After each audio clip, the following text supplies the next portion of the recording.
এতগুলি নিয়ামত দেওয়ার পরে তোমরা পাপ করতে করতে আমার জমিনটাকে একবারে ধ্বংস করে দিয়েছো। আমার জমিনটাকে এক প্রান্ত থেকে আরেক প্রান্ত পর্যন্ত আগুন দিয়ে তোমরা জ্বালিয়ে দিয়েছো, কিন্তু আমি তোমাকে এখনো ধরি নাই। আমার ধরা খুব শক্ত ধরা, আমি যদি ধরি তাহলে তোমরা কোনো ছাড় পাবে না।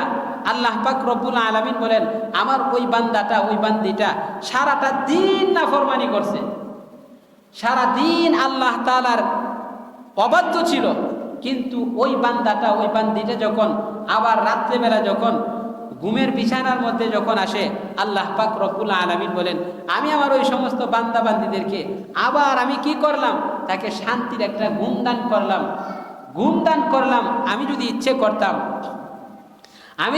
করতাম যে সারাদিন আমার নাফরমানি করছে, আবার রাত্রেবেলা সে শুইতে যাবে, ঘুমাইতে যাবে, শরীরটাকে আবার স্থির করার জন্য আমি যদি ইচ্ছে করতাম, তোকে মাথা ব্যথা দিয়ে আমি তোকে বেডের মধ্যে শুয়ে রাখতে পারতাম, পেটের ব্যথা দিয়ে তোকে আমি সজাগ রাখতে পারতাম, কিন্তু না ও বান্দা, আমি তো ইন্নী লাকা মুহিব্বা, আমি তো তোমাকে অনেক মহব্বত করি বান্দা, আমি তোমাকে ভালোবাসি, এই জন্য আমি তোমাকে এখন ধরি নাই,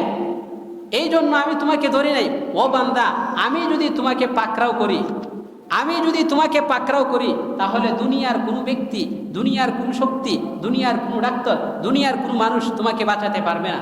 তারপর আল্লাহ পাক রব্বুল আলামিন বলেন, ওয়ামান আ'রাদা মিন্নী নাদাইতুহু আন করিব।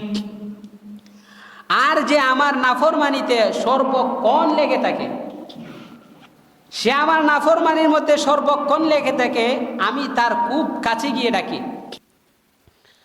আসসালামু আলাইকুম ওয়া রাহমাতুল্লাহি ওয়া বারাকাতুহু।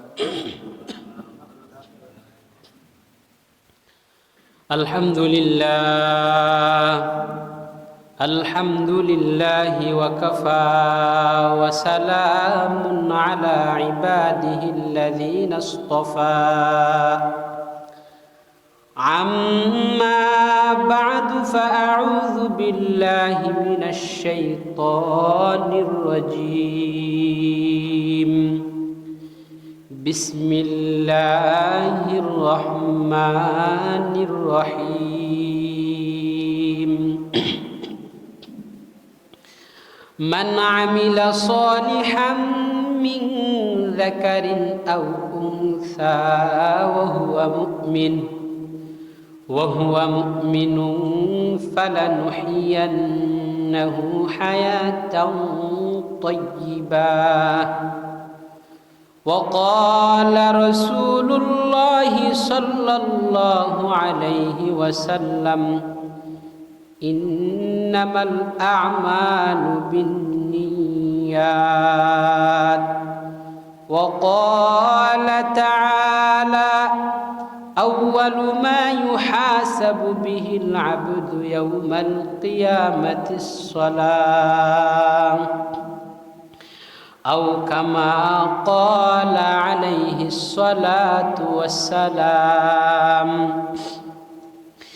إن الله وملائكته يصلون على النبي يا أيها الذين آمنوا صلوا عليه وسلموا تسليما. اللهم صل على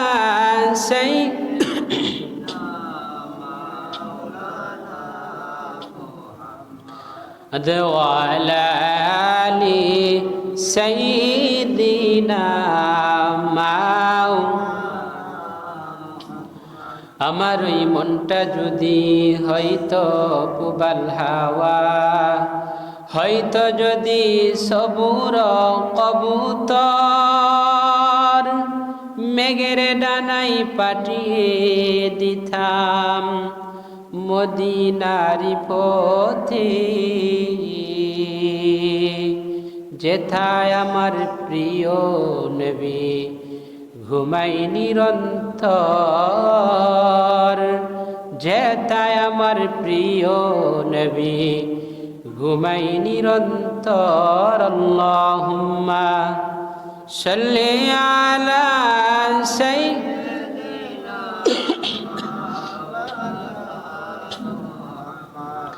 وعلى آل سيدنا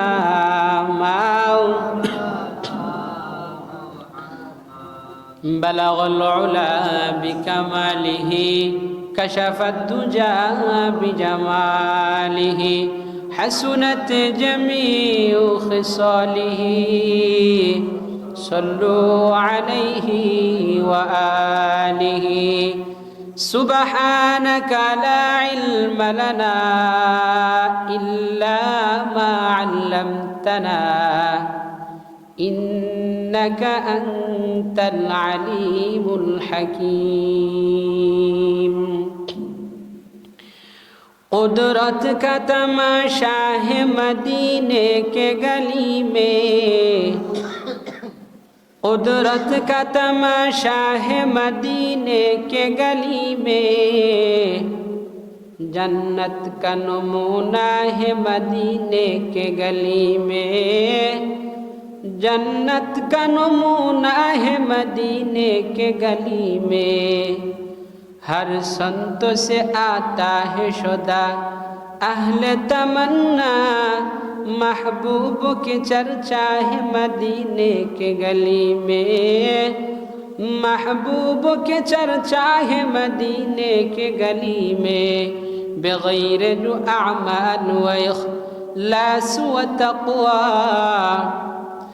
بغیر جو اعمال و اخلاص و تقوی برباد تیرے زندگی ہے ہوش حاصل ماند برباد تیرے زندگی ہے ہوش حاصل ماند সম্মানিত মুসল্লিয়ানে কেরাম ওই মহান রব্বুল আলামিনের দরবারে শুকরিয়া জ্ঞাপন করি যে মহান রব্বুল আলামিন আমাকে আপনাদেরকে আজকে পবিত্র শুক্রবার জুমার দিন জুমার সালাত আদায় করার জন্য আল্লাহ তাআলার ঘর পবিত্র স্থান মসজিদের মধ্যে আগে আগে আসার এবং বসার তৌফিক দান করেছেন ওই মহান রব্বুল আলামিনের দরবারে আকাশ বাতাসকে মুখরিত করে কৃপণতা না করে অন্তরস্থল থেকে একবার শুকরিয়াতান আল্লাহ পাক রব্বুল আলামিনের দরবারে আদায় করে আলহামদুলিল্লাহ।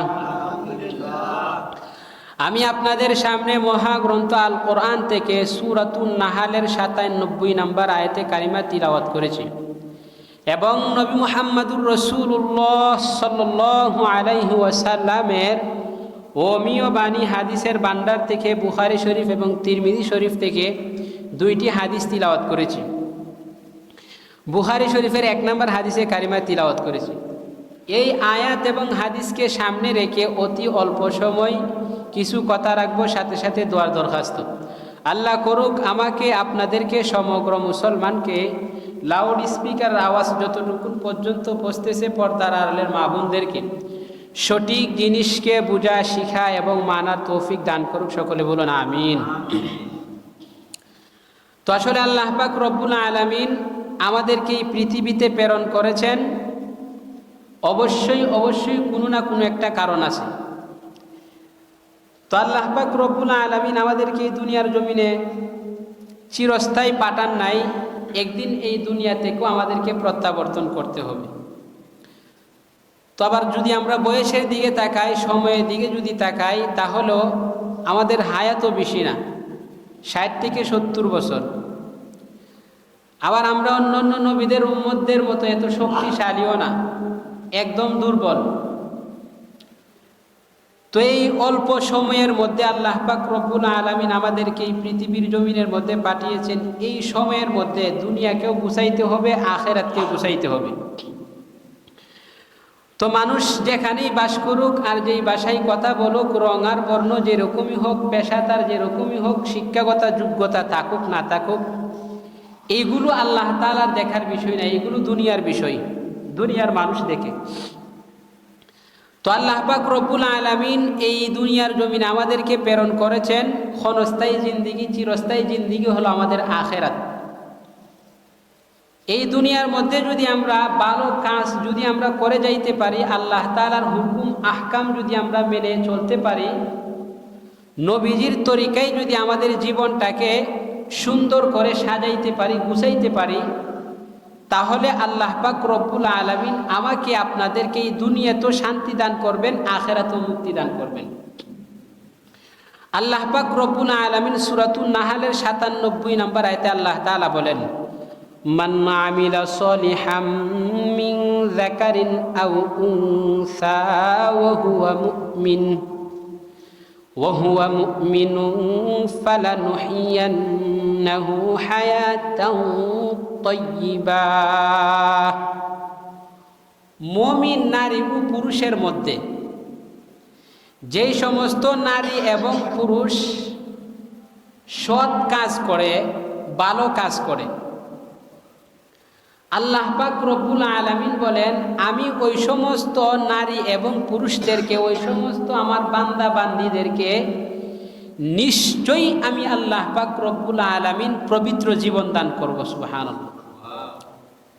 আল্লাহ পাক রব্বুল আলামিন বললেন কি, যে দুনিয়ার জমিনের মধ্যে যদি কোনো নারী এবং পুরুষ আল্লাহ তাআলা যেই বিধান আমাদের উপর দিয়েছেন,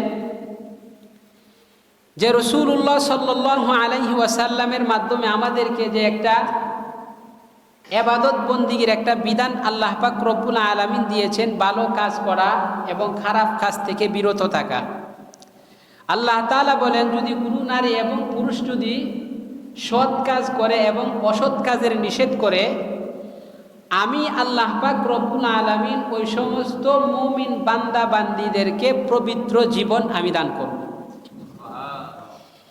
এই নেক কাজটা কি, ভালো কাজটা কি? আল্লাহ পাক রব্বুল আলামিন বলেন, ইয়ামুরুনা বিল মারুফি ওয়া ইয়ানহাউনা আনিল মুনকার। মানুষদেরকে সৎ কাজের আদেশ করা এবং অসৎ কাজের নিষেধ করা। এই সৎ কাজটা কি? মনে করেন আপনার ঘরের মধ্যে আপনার ছেলেটা নামাজ পড়ে না, আপনার স্ত্রী নামাজ পড়ে না, আপনার মেয়েটা নামাজ পড়ে না, বা আপনার বন্ধু বান্ধব তারা খারাপ কাজের দিকে লিপ্ত, আপনি তাকে বুঝাইলেন, হে আমার ছেলে, ইয়া ওয়ালাদি, ও আমার ছেলে, আমি তো তোমাকে মহব্বত করি, আমি তোমাকে ভালোবাসি, তো আসলে তুমি যে নামাজ পড়তেছো না, রোজা রাখতেছো না, জিকির আজকার করতেছো না, আল্লাহ পাক রব্বুল আলামিন তো আমাদেরকে এই দুনিয়ার জমিনে প্রেরণ করেছেন আল্লাহ তাআলার ইবাদত আর বন্দেগী করার জন্য। তুমি যদি নামাজ পড়তেছো না, আল্লাহ তাআলা তো প্রত্যেক দিন আমাদেরকে ডাকতেছে, হাইয়া আলাস সালাহ, হাইয়া আলাল ফালাহ, তোমরা সালাত কায়েম করো। দেখো, এই দুনিয়ার জীবনটা কিন্তু চিরস্থায়ী না, একদিন এই দুনিয়ার জীবন থেকে আমাদের প্রত্যাবর্তন করতে হবে, আল্লাহ তাআলার কাছে হিসাব নিকাশ দিতে হবে। তুমি আসো আমার সাথে মসজিদের মধ্যে গিয়ে আমরা নামাজ পড়ি আর আল্লাহ তাআলা শুকরিয়া আদায় করি। এই কথা বইলা যদি আপনার ছেলেটাকে যদি আপনি মসজিদের দিকে যদি আনতে পারেন, নামাজি যদি বানাইতে পারেন, তাহলে কি ফায়দা হবে? আল্লাহ পাক রব্বুল আলামিন বলেন, এই ছেলে, এই মেয়ে, এই স্ত্রী, এই বন্ধু, এই বান্ধবী কাল কিয়ামতের ময়দানে যদি আপনি একটা নেকের জন্য যদি কোনো গুনাহের কারণে আল্লাহ না করুক যদি আপনি আটকিয়ে যান, ওই সময় ওই ছেলে ওই মেয়ে দৌড়ে আয়সা বলবে, কারণ কিয়ামতের ময়দানে মা বাবা স্ত্রী পুত্র যা কিছু আছে কেউ আমার আপনার জন্য সুপারিশ করবে না। আল্লাহ পাক রব্বুল আলামিন বলেন, ইয়াউমা ইয়াফিরুল মারউ মিন আখি ওয়া উম্মিহি ওয়া আবি ওয়া সাহিবাতিহি ওয়া বানি। মা বাবা স্ত্রী পুত্র কোনো কাজে আসবে না।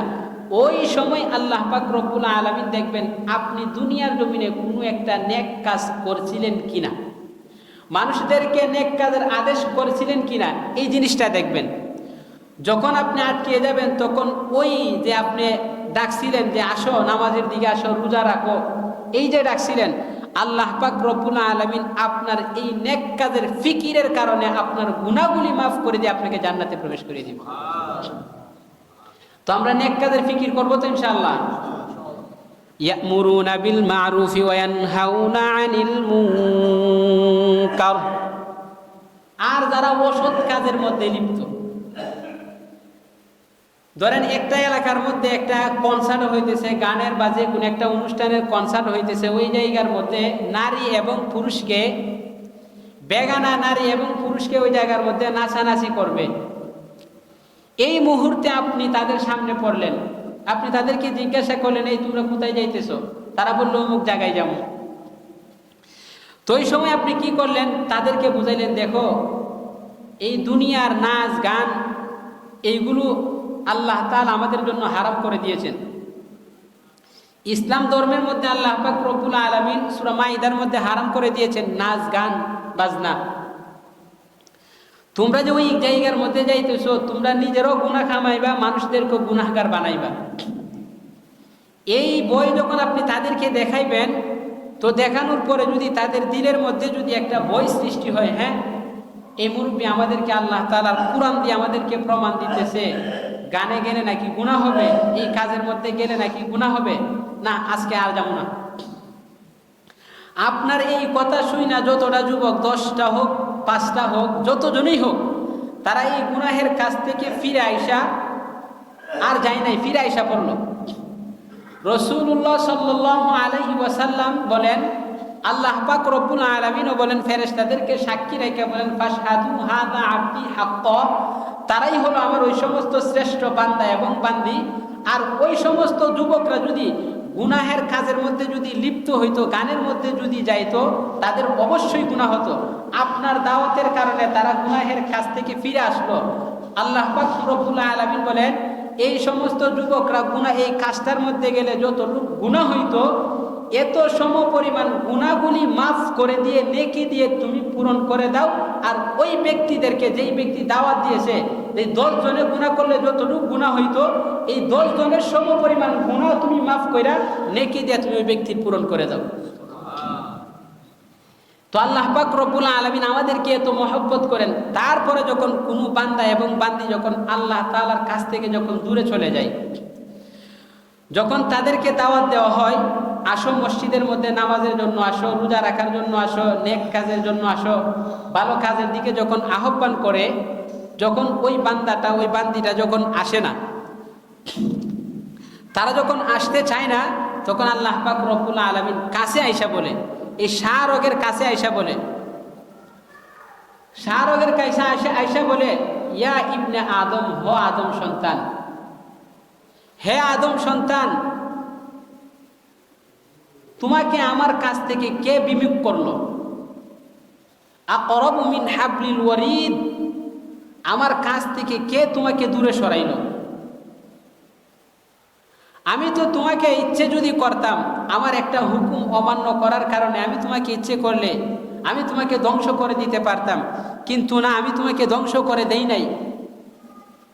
কিন্তু ও বান্দা, আমি তো তোমাকে অনেক মহব্বত করি। আল্লাহ পাক রব্বুল আলামিন আমাদের সাথে বন্ধুত্ব করতে চাই। আল্লাহ তাআলা বলেন, ইয়া ইবনা আদম ইন্নী লাকা মুহিব্বা, হে বনি আদম, আমি তোমাদেরকে অনেক মহব্বত করি, আমি তোমাদেরকে ভালোবাসি। ফাবিহাক্কিল্লি আলাইকা কুল্লি মুহিব্বা, তোমাদের আমার কসম, আল্লাহ তাআলা নিজে বলতেছেন, তোমাদের আমার কসম, আমি তোমাদেরকে ভালোবাসি, আমি তোমাদেরকে ভালোবাসি, তোমরা আমাকে ভুলে যাও, আমার কাছ থেকে তোমরা দূরে চলে যাও। তোমাদের সাথে আমি সম্পর্ক করতে চাই, তোমরা আমার সাথে সম্পর্ক করো। কিন্তু বান্দা যখন আল্লাহ তাআলার কাছ থেকে যখন দূরে চলে যায়, আল্লাহ পাক রব্বুল আলামিন আরো কাছে এসে বলে, ইয়া ইবনা আদম আযকুরুকা ওয়া তানসানি, আমি তোমাকে প্রত্যেকটা মুহূর্ত আমি তোমাকে স্মরণ রাখি, আর তুমি আমাকে ভুলে থাকো, আমার নাফরমানির মধ্যে তুমি লিপ্ত থাকো। তারপর আল্লাহ পাক রব্বুল আলামিন বলেন, ওয়া আস্তুরুকা ওয়ালাউ তাখশানি, আমি তোমার গুনাহগুলিকে আমি লুকিয়ে রাখি, আমি তোমার গুনাহগুলিকে আমি লুকিয়ে রাখি, আর তুমি গুনাহ করতে লজ্জা করে না তোমার। আল্লাহ তাআলা বলতেছেন, আমি তোমাদের গুনাহগুলি লুকিয়ে রাখি, আর তারপরও তোমরা গুনাহ করো। দেখেন, আমাদের গুনাহ যদি দুনিয়ার কোনো মানুষ দেখতো, বন্ধু বান্ধব যদি আমাদের গুনাহগুলি দেখতো, তাহলে কোনোদিন বন্ধু বলে স্বীকার করতো না। মা বাবা যদি আমাদের গুনাহ দেখতো, ছেলে সন্তান মেয়ে সন্তান বলে আমাদেরকে স্বীকার করতো না। ওই আল্লাহ পাক রব্বুল আলামিন বলেন, আমি তোমাদেরকে এত মহব্বত করি, আমি তোমাদেরকে স্মরণ রাখি, আমি তোমাদের গুনাহগুলিকে আমি লুকিয়ে রাখি, আর তোমরা আমার কাছ থেকে দূরে থাকো। ও বান্দা, আমি তোমাকে কোন নিয়ামতটা দেই নাই? তারপর আল্লাহ পাক রব্বুল আলামিন বলেন, মান আযমু মিন্নি জুহদাও ওয়া কারামা, আমার চেয়ে বড় দাতা কি আর কেউ মিলল? আমার চেয়ে বড় দাতা কি আর কেউ মিলল? এতগুলি নিয়ামত দেওয়ার পরে তোমরা পাপ করতে করতে আমার জমিনটাকে একবারে ধ্বংস করে দিয়েছ। আমার জমিনটাকে এক প্রান্ত থেকে আরেক প্রান্ত পর্যন্ত আগুন দিয়ে তোমরা জ্বালিয়ে দিয়েছ, কিন্তু আমি তোমাকে এখনো ধরি নাই। আমার ধরা খুব শক্ত ধরা, আমি যদি ধরি তাহলে তোমরা কোনো ছাড় পাবে না। আল্লাহ পাক রব্বুল আলামিন বলেন, আমার ওই বান্দাটা, ওই বান্দিটা সারাটা দিন নাফরমানি করছে, সারা দিন আল্লাহ তাআলার অবাধ্য ছিল, কিন্তু ওই বান্দাটা, ওই বান্দিটা যখন আবার রাত্রেবেলা যখন ঘুমের বিছানার মধ্যে যখন আসে, আল্লাহ পাক রব্বুল আলামিন বলেন, আমি আমার ওই সমস্ত বান্দা বান্দিদেরকে আবার আমি কি করলাম? তাকে শান্তির একটা ঘুম দান করলাম, ঘুম দান করলাম। আমি যদি ইচ্ছে করতাম যে সারাদিন আমার নাফরমানি করছে, আবার রাত্রেবেলা সে শুইতে যাবে, ঘুমাইতে যাবে, শরীরটাকে আবার স্থির করার জন্য আমি যদি ইচ্ছে করতাম, তোকে মাথা ব্যথা দিয়ে আমি তোকে বেডের মধ্যে শুয়ে রাখতে পারতাম, পেটের ব্যথা দিয়ে তোকে আমি সজাগ রাখতে পারতাম, কিন্তু না, ও বান্দা, আমি তো ইন্নী লাকা মুহিব্বা, আমি তো তোমাকে অনেক মহব্বত করি বান্দা, আমি তোমাকে ভালোবাসি, এই জন্য আমি তোমাকে এখন ধরি নাই, এই জন্য আমি তোমাকে ধরি নাই। ও বান্দা, আমি যদি তোমাকে পাকড়াও করি, তাহলে দুনিয়ার কোনো ব্যক্তি, দুনিয়ার কোনো শক্তি, দুনিয়ার কোনো ডাক্তার, দুনিয়ার কোনো মানুষ তোমাকে বাঁচাতে পারবে না। তারপর আল্লাহ পাক রব্বুল আলামিন বলেন, ওয়ামান আ'রাদা মিন্নি নাদাইতুহু আন করিব, আর যে আমার নাফরমানিতে সর্বক্ষণ লেগে থাকে, সে আমার নাফরমানির মধ্যে সর্বক্ষণ লেগে থাকে, আমি তার খুব কাছে গিয়ে ডাকি, যেমন মা বাবা সন্তানকে ডাকে, হে আমার আদরের সন্তান, তুমি কোথায় চলছো? এই রাস্তাটা ভালো না, এই দিক ওই দিক তুমি যাও না, কারণ রাস্তাটা ভালো না। এই রকম ভাবে আল্লাহ পাক রব্বুল আলামিন কাছে আয়েশা বলে, ও বান্দা, আমি তো তোমাকে মহব্বত করি, আমি তো তোমাকে ভালোবাসি, আমি শুধু তোমাকে এই দুনিয়ার জমিনের মধ্যে তো তুমি অনেক কষ্ট করতেছো, স্ত্রী পুত্র বিবি বাচ্চা তাদের আবদার গুরু তোমার পুরা করতে হয়। ও বান্দা, আমার আর সহ্য হয় না। বান্দা, তোকে আমি অনেক মহব্বত করি, এই দুনিয়ার জমিনে যদি তুমি কয়েকদিন এই 60-70 বছর জিন্দিগিটাকে যদি তোমরা কাটিয়ে আসতে পারো, কাল কিয়ামতের ময়দানে আমি তোমাদেরকে জান্নাত নামক নিয়ামত দান করে দেব। এত মহব্বত করে আল্লাহ পাক রব্বুল আলামিন আমাকে আপনাদেরকে, কারণ আল্লাহ পাক রব্বুল আলামিন আমাদেরকে অনেক মহব্বত করে সৃষ্টি করেছেন। কিসের জন্য সৃষ্টি করেছেন? আল্লাহ পাক রব্বুল আলামিন বলেন, ওয়ামা খালাকতুল জিন্না ওয়াল ইনসা ইল্লা লিয়াবুদুন, আমি মানুষ এবং জিনকে সৃষ্টি করেছি একমাত্র আমি আল্লাহ তাআলার ইবাদত আর বন্দেগী করার জন্য। এই জন্যই লুকমানে হাকিম ওনার ছেলেকে আদেশ করেন, হে আমার পুত্র, হে আমার ছেলে, তুমি দুনিয়ার জমিনে যতদিন বেঁচে থাকবা, তোমার গলার মধ্যে ছুরি আসতে পারে, ফাঁসি আসতে পারে, কিন্তু তুমি আল্লাহ তাআলার কাছে, আল্লাহ তাআলার সাথে কাউকে তুমি শরীক করবা না। যদি তুমি শিরিক মুক্ত, বেদাত মুক্ত আমল করে যদি যাইতে পারো, কাল কিয়ামতের ময়দানে আল্লাহ পাক রব্বুল আলামিন তোমাকে জান্নাতুল ফেরদাউস দান করে দিবেন। তো এই জন্য আল্লাহ পাক রব্বুল আলামিন আমাদেরকে মহব্বত করেন, ভালোবাসেন। তারপর আল্লাহ পাক রব্বুল আলামিনের কাছ থেকে আমরা যখন দূরে চলে যাই, যখন মানুষে যখন দাওয়াত দিল, যখন সে আসতে চায় না, আল্লাহ পাক রব্বুল আলামিন কাছে আয়েশা বলে, ও বান্দা, আমি তো ইচ্ছে করলে তোকে পাকড়াও করতে পারতাম,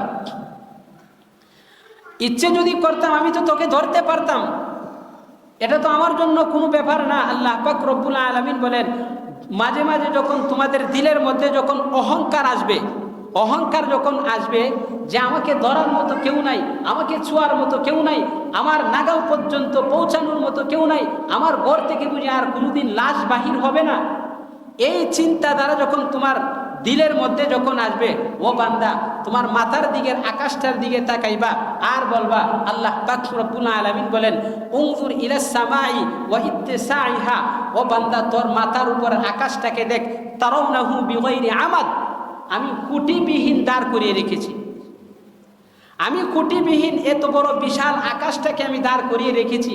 আবার একটা আকাশ না, আল উলা আমামাত তানি কাহালকাতিন ফিল ফালা সাবা সামাওয়াতিন তিবাকা, একের পর এক 7টা আকাশ, 7টাকে আমি আল্লাহ তাআলা কি করলাম, খুঁটিবিহীন দাঁড় করিয়ে রেখেছি। আমাদের দুনিয়ার জমিনের মধ্যে একটা ঘর একটা নির্মাণ করতে গেলে অনেকগুলা খুঁটি দাঁড় করাইতে হয়, কিন্তু এত বিশাল আকাশটাকে আল্লাহ তাআলা খুঁটিবিহীন দাঁড় করিয়ে রেখেছেন। এরপরে আল্লাহ তাআলা বলতেছে, হ বান্দা, এই বিশাল আকাশটাকে যদি আমি আমার কন্ট্রোলের মধ্যে যদি রাখতে পারি, তো তোমার মতো একটা মানুষকে বাধ্য করা আমার জন্য কোনো ব্যাপার না। আরেকটু নিচে আইসা বলতেছে, উনজুর ইলাশ শামসি ও শুআইহা, ও বান্দা দেখ, তোদের দুনিয়ার বিজ্ঞানের কথা, তোদের দুনিয়া থেকে 13 লক্ষ গুণ বড় সূর্যটা, এই সূর্যটাকেও আমি আল্লাহ তাআলা আমার হুকুমের মধ্যে বাধ্য করে রেখেছি। ও বান্দা, তোমাকে বাধ্য করা আমার জন্য কোনো ব্যাপার না। আজকে মসজিদের মধ্যে আজান হয়, নামাজে যাইতে চাও না, ও বান্দা ইচ্ছে যদি করতাম আমি তোকে বাধ্য করতে পারতাম, কিন্তু না, ইন্নী লাকা মুহিব্বা, আমি তো তোকে মহব্বত করি, এই জন্য করি না। তারপরে আমাদের যদি বুঝে না আসে, আবার বুঝাইতেছেন, ও বান্দা তোর যদি তাও দিয়ে তোর বুঝে না আসে, উনজুর ইলাল আরদি ওয়া ইত্তিসাইহা, ও বান্দা তোর পায়ের নিচের জমিনটার দিকে তাকায় দেখ, পায়ের নিচের জমিনটার দিকে তাকায় দেখ, আমি আল্লাহ তাআলা পানির উপরে বিচরণ করে আমি জমিনটাকে স্থির করে রেখেছি। কিন্তু বান্দা আজকে তুমি আমার নাফরমানি করো। ও বান্দা, যদি জমিন দিয়েও যদি তোদের বুঝে না আসে, উনজুর ইলাল বিহারি ওয়া আমওয়াজিহা, ও বান্দা সাগর দেখ আর তারঙ্গমালা দেখ, এত বিশাল সাগরের পানিগুলাকেও আমি আল্লাহ তাআলা আমার হুকুমের মধ্যে বাধ্য করে রেখেছি। ও বান্দা, তা দিয়েও যদি তোমাদের বুঝে না আসে, উনজুর ইলাল জিবালি ওয়া ইস্তিকরারিহা, ও বান্দা পাহাড় দেখ আর তার দৃঢ়তা দেখ, এত বিশাল পাহাড়টাকে আমি আল্লাহ তাআলা আমার হুকুমের মধ্যে বাধ্য করে রেখেছি। শুধু বাধ্য না, তারকুসুহু কামা ইয়ারকুসুল ওয়াহশিয়্যু ফিল বাররিয়া, আমি ইচ্ছে যদি করতাম তোকে চতুষ্পদ জন্তুর মতো আমি তোকে নাচাইতে পারতাম, কিন্তু পারি না। কেন? ইন্নী লাকা মুহিব্বা, এক হলো আল্লাহ তাআলা আমি তোদেরকে ভালোবাসি, আর এক হলো তোরা তুই আমার শেষ জামানার আখিরি জামানার উম্মত। আমার নবী আমাদের জন্য দোয়া করেছিলেন, আয় আল্লাহ তুমি আমার উম্মতদেরকে একেবারে ধ্বংস করে দিও না, একসাথে তাদেরকে তুমি ধ্বংস করে দিও না। এক হলো আমি তোদেরকে ভালোবাসি, আর তোদের নবী তোদের জন্য দোয়া করে গেছে তোদেরকে একসাথে ধ্বংস না করার জন্য, এই জন্য আমি আল্লাহ তাআলা তোদেরকে ধ্বংস করি না, আর নাইলে কবেই না ধ্বংস করে দিতাম। এত বিশাল এক নিয়ামত আমাদেরকে দান করেছেন। তারপর আল্লাহ পাক রব্বুল আলামিন বলেন, আবার দুনিয়ার জমিনের মধ্যে কিছু মানুষ আছে, কিছু আল্লাহওয়ালা যুবক, কিছু আল্লাহওয়ালা বৃদ্ধ, কিছু আল্লাহওয়ালা বিদ্যা, কিছু নারী, তাদের জন্য আমি এই দুনিয়াটাকে ধ্বংস করি না, আর না হয়তো কবেই না ধ্বংস করে দিতাম। কলা জাআলতুস সামা হাদিদা, আমি আকাশটাকে লোহার বানায় দিতাম, ওয়াল আরদা সফসফা, জমিনটাকে তামার বানায় দিতাম, ওয়াত তুরাবু রামাদা, মাটিকে আমি বালু বানায় দিতাম, ওয়ামা আনজালতু মিনাস সামাই কতরা, আকাশ থেকে এক ফোঁটা বৃষ্টির ফোঁটাও না, ওয়ামা আমবাততু মিনাল আরদি হাব্বা, জমিন থেকে একটা শস্যের দানা না, ওয়াল আনজালতু আলাইহিমুল আযাবা সাব্বা, একের পর এক আযাব আর গজব দিয়ে আমি ধ্বংস করে দিতাম। কিন্তু পারি না। কেন? এই সমস্ত সাদা দাড়িওয়ালা মুরব্বীদের দিকে তাকাইলে পারি না, আর এই সমস্ত যুবকদের দিকে তাকাইলে পারি না। আর কিছু নারী আছে, তারা যখন মসজিদের মধ্যে যখন আজান হয়, হাইয়া আলাস সালাহ হাইয়া আলাল ফালাহ, তখন ওই নারীগুলা তাদের দুনিয়ার কাজকর্ম রান্না বান্নাকে ফারেক করে দিয়ে যাই নামাজের দিকে যখন ছুটে যায়, আমি আল্লাহ তাআলা আর সহ্য করতে পারি না, তাদের এই ইবাদতের কারণে আমি তোদেরকে ধ্বংস করি না। এই আল্লাহ পাক রব্বুল আলামিন আমাদেরকে এত মহব্বত করেন। তো এই দুনিয়ার জমিন থেকে যদি আমরা এই কয়েকদিন যে আমাদেরকে হায়াত দিয়েছেন, এই হায়াতে নামক জিন্দিগিটাকে যদি আমরা কাটিয়ে যদি আল্লাহ তাআলার কাছে যদি গ্রহণযোগ্যতা পাই, তাহলে আল্লাহ তাআলা আমাদেরকে এই দুনিয়ার সমান, এই দুনিয়া না, এই দুনিয়ার সমান 10 দুনিয়ার সমান একটা জান্নাত আমাকে আল্লাহ তাআলা দান করে দেবেন। আবার এই দোষ দুনিয়ার সমান যে জান্নাতটা, এই জান্নাতটা কিন্তু আমরা পাবো না। এই জান্নাতটা যে পাবে উনার নাম আল্লাহ তাআলা লিপিবদ্ধ করে রেখে দিয়েছেন। উনার নাম হলো জুহাইনা, জুহাইনা গোত্রের উনি। উনার জন্য আল্লাহ তাআলা এই জান্নাত রিজার্ভ করে রেখে দিয়েছেন। আমাদেরকে আল্লাহ তাআলা এর চাইতে বড়টা দান করবেন, সুবহানাল্লাহ। আর এই জান্নাতের নাজ নিয়ামতগুলা আমার আপনার জন্য, আমার আপনার জন্য এই জান্নাতের নাজ নিয়ামতগুলা আল্লাহ তাআলার কাছে সব সময় ফরিয়াদ করে, আয় আল্লাহ জান্নাতের ফলগুলা আল্লাহ তাআলাকে ডাক দিয়ে বলে, আয় আল্লাহ আমরা তো পেকে পেকে একবারে শেষ হয়ে যাইতেছি, আয় আল্লাহ তোমার এই বান্দাগুলা, তোমার এই বন্ধুগুলা কবে আসবে আমাদেরকে বক্ষণ করবে। জান্নাতের হুরগুলা আল্লাহ তাআলাকে ডাক দিয়ে বলে, আয় আল্লাহ আমরা আমাদের যৌবন তো ফাটু ফাটু অবস্থায়, আয় আল্লাহ তোমার এই বন্ধুগুলা, তোমার এই বান্দাগুলা কবে আমার কাছে আসবে, আমাদের সাথে সাক্ষাৎ করবে। আল্লাহ পাক রব্বুল আলামিন বলেন, একটু ধৈর্য ধারণ করো, আমার এই বান্দা, আমার এই বান্দি দুনিয়ার জমিনের মধ্যে তাদেরকে কয়েকদিন হায়াতে নামক জিন্দিগি দিয়েছি, দুনিয়ার জীবনটাকে কাটিয়ে আসুক, তারপরে তোমরা তাদের সাথে সাক্ষাৎ করবে। এই আল্লাহ পাক রব্বুল আলামিন এত মর্যাদা আমাদেরকে দিয়েছেন। তো ওই জান্নাতে যদি আমরা যাইতে চাই তাহলে আমাদের কি করতে হবে? একমাত্র আল্লাহ তাআলার ইবাদত আর বন্দিগি করতে হবে। আর ইবাদত বন্দিগিটা হইতে হবে কি? একমাত্র শিরিক মুক্ত, বেদাত মুক্ত। আল্লাহ তাআলার সাথে অংশীদার করা যাবে না। কারণ দেখেন দুনিয়ার জমিনের মধ্যে যদি একটা ছেলে একটা মেয়ের সাথে যদি রিলেশনের মধ্যে যদি ব্যস্ত থাকে, যদি ছেলেটা যদি জানে যে মেয়েটা আরেকজনের সাথে সাক্ষাৎ করে, আরেকজনের সাথে সম্পর্ক রাখে, এই ছেলের মনে অনেক কষ্ট হয়, মেয়ের মনে অনেক কষ্ট হয়। ঠিক তদ্রূপ যেই আল্লাহ আমাকে আপনাকে একটা নাপাক ফুটা এক ফুটা নাপাক পানি থেকে আমাকে আপনাকে আল্লাহ তাআলা সৃষ্টি করেছেন, ওই আল্লাহর কতটুকু কষ্ট হয়। আল্লাহ তাআলার ইবাদত ছেড়ে যখন আরেকজনের ইবাদত করে, আল্লাহ তাআলা বলছে তোমরা আমাকে সিজদা করো। ওই বান্দা যখন মাজারের মধ্যে গিয়ে সিজদা দেয়, ওই বান্দা যখন বাবার পায়ের মধ্যে যখন সিজদা দেয়, আল্লাহ তাআলার কাছে এই নাফরমানি সহ্য হয় না। আল্লাহ তাআলা যদি পারতেন, যদি পারেন, অবশ্যই পারেন, কিন্তু পারেন না কেন, কিন্তু করেন না কেন? আল্লাহ তাআলা মহব্বত করেন বিদায়, আর নবীজির উম্মত আর না হয়তো ধ্বংস করে দিত। তো ইনশাআল্লাহ আমাদেরকে আল্লাহ পাক রব্বুল আলামিন যে কয়েকদিন হায়াতে নামক জিন্দিগি দিয়েছেন, এই জিন্দিগিটার মধ্যে আমাদের জীবনটাকে গুছাইতে হবে, আমাদের আখিরাত গুছাইতে হবে, সাথে সাথে বিবি বাচ্চা স্ত্রী পুত্র সমস্ত কিছু গুছাইতে হবে। এই গুছানোর মধ্যে কি করতে হবে? একমাত্র শিরিক মুক্ত, বেদাত মুক্ত, আল্লাহ তাআলাকে সন্তুষ্টি করার জন্য হতে হবে। দুনিয়ার কোনো মানুষকে দেখানোর জন্য না। ইন্না সলাতি ওয়া নুসুকি ওয়া মাহইয়ায়া ওয়া মামাতি লিল্লাহি রাব্বিল আলামিন। আমার নামাজ, আমার রোজা, আমার হজ, আমার যাকাত, আমার যা কিছু নেক আমল আমরা করি সব একমাত্র কার জন্য হতে হবে? আল্লাহর জন্য। কার জন্য? আল্লাহ পাক রব্বুল আলামিন আমাদেরকে এই কথার উপর আমল করা তৌফিক দান করুন। সকলে বলুন আমিন।